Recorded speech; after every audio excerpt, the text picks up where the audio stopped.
ಹಣದ ಆಸೆಗಾಗಿ ಪ್ರತಿಷ್ಠಿತ ಕಾಲೇಜಿನ ಸ್ಟೂಡೆಂಟ್ಸ್ ಜೊತೆಯಲ್ಲಿ ಓದುವ ಸ್ನೇಹಿತನನ್ನೇ ಕಿಡ್ನಾಪ್ ಮಾಡಿ ಹಣಕ್ಕೆ ಬೇಡಿಕೆ ಇಟ್ಟು ಹಲ್ಲೆ ಮಾಡಿದ್ದಾರೆ.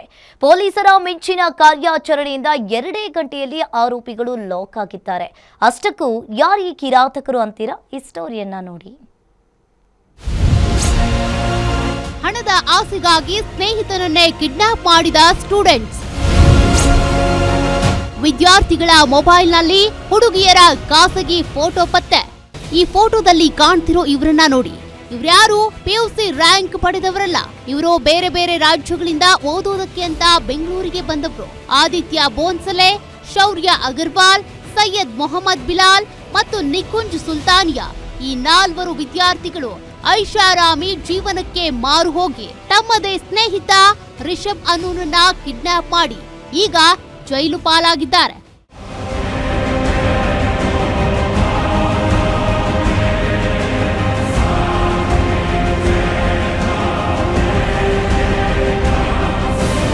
ಹಾಸ್ಟೆಲ್ನಿಂದ ಹೊರ ಬರ್ತಿದ್ದ ರಿಷಬ್ನನ್ನ ಕಾರ್ನಲ್ಲಿ ಬಂದ ಈ 4 ಕಿಡ್ನಾಪ್ ಮಾಡಿದ್ದಾರೆ. ನಂತರ ಬಿಟಿಎಂ ಲೇಔಟ್ನಲ್ಲಿರುವಂತ ಆರೋಪಿಯೊಬ್ಬನ ಮನೆಗೆ ಕರೆದೊಯ್ದು ಕೋಡಿ ಹಾಕಿ ಹಲ್ಲೆ ನಡೆಸಿದ್ದಾರೆ. ಮನೆಯವರಿಗೆ ಹೇಳಿ ಹಣ ಹಾಕಿಸುವಂತೆ ಬೆದರಿಕೆ ಹಾಕಿದ್ದಾರೆ.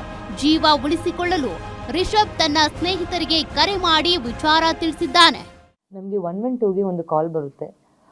ಒಂದು ಕಾಲೇಜ್ ಸಮಸ್ಯೆಯಿಂದ 2 ಜನ ಹುಡುಗರನ್ನು ಯಾರೋ ಕರ್ಕೊಂಡು ಹೋಗಿದ್ದಾರೆ, ಕಿಡ್ನಾಪ್ ಮಾಡ್ಕೊಂಡು ಹೋಗಿದ್ದಾರೆ ಅಂತ.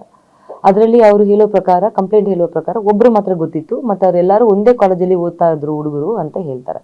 ರಿಷಬ್ ಸ್ನೇಹಿತ ತಕ್ಷಣ 112ಗೆ ಕರೆ ಮಾಡಿದ್ದೇ ತಡ ಪೊಲೀಸರು ಅಲರ್ಟ್ ಆಗಿದ್ದಾರೆ. ಪೊಲೀಸರೇ ಹಣ ಹಾಕಿಸಿದ್ರು.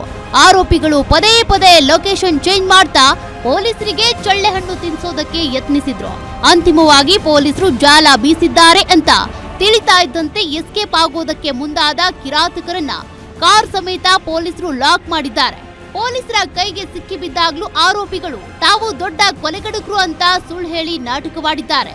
ಇವರ ಫೋನ್ ಪರಿಶೀಲಿಸಿದಾಗ ಹಲವಾರು ಯುವತಿಯರ ಖಾಸಗಿ ಫೋಟೋ ಮತ್ತು ವಿಡಿಯೋಗಳು ಪತ್ತೆಯಾಗಿವೆ. ಹೀಗಾಗಿ ಇವರು ಈ ಹಿಂದೆ ಕೂಡ ಕಿಡ್ನಾಪ್ ಮತ್ತು ಬ್ಲಾಕ್ ಮೇಲ್ ಮಾಡಿರೋ ಶಂಕೆ ವ್ಯಕ್ತವಾಗಿದೆ.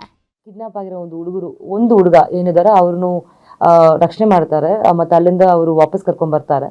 ಮತ್ತೆ ಗೊತ್ತಾಗುತ್ತೆ ನಮ್ಗೆ ಅಲ್ಲಿ ಸುಮಾರು 4 ಜನ ಸೇರಿ ಒಂದೇ ಕಾಲೇಜಲ್ಲಿ ಹೋಗ್ತಾ ಇರುವ 4 ಜನ ಸೇರಿ ಈ ಹುಡುಗನ್ನು ಕರ್ಕೊಂಡು ಹೋಗಿದ್ದಾರೆ. ಮತ್ತೆ ದುಡ್ಡನ್ನು ಸಹ ಡಿಮ್ಯಾಂಡ್ ಮಾಡಿದ್ದಾರೆ. ಓದ್ಬೇಕಾದ ವಯಸ್ಸಲ್ಲಿ ಓದೋದನ್ನ ಬಿಟ್ಟು ಅಡ್ಡ ಹಾದಿ ಹಿಡಿದು ಪೋಷಕರ ನಂಬಿಕೆಗೆ ದ್ರೋಹ ಬಗೆದ ಈ ವಿದ್ಯಾರ್ಥಿಗಳ ಕೃತ್ಯ ನಿಜಕ್ಕೂ ದುರಂತ. ಸದ್ಯ ಪೊಲೀಸರು ಈ ಜಾಲದ ಹಿಂದಿರುವ ಕರಾಳ ಮುಖಗಳನ್ನ ಬಯಲಿಗೆಳೆಯೋದಕ್ಕೆ ತನಿಖೆ ಮುಂದುವರೆಸಿದ್ದಾರೆ. Ajay Kumar, crime bureau, guarantee news.